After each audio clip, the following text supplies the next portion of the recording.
Sir Charminar ఆ ప్రాంతాల్లో మీరు చెప్పారు నాన్ వెజ్ ఎక్కువగా తింటారు, అహింస అనేది ఎక్కువగా కనిపిస్తూ ఉంటుంది.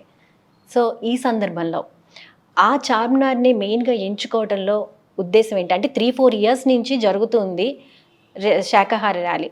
అయితే మార్పు అనేది ఎంతవరకు వచ్చిందంటారు? మేడం ఇప్పుడు మార్పు అనేది మనకు డైరెక్ట్గా మనం మెజర్ చేయలేము. బట్ డెఫినెట్లీ మన ప్రయత్నం ఏంటిది, పత్రికారు ఏం చెప్పారు, అందరికి తెలియజేయడము చెప్పడమే మా పని. ఇప్పుడు నేను మీకు చెప్తాను, అమ్మా ఇలా చేయంటాను, నువ్వు చేస్తావా లేదా, ఇప్పుడు నువ్వు ధ్యానం చేయమని రోజు నేను చెప్తాను, నువ్వు చేస్తున్నావా లేదని మీ ఇంట్లో నువ్వు చేస్తావు, నేను చెక్ చేయలేను. తెలియజేయడం పిరమిడ్ మాస్టర్ బాధ్యత.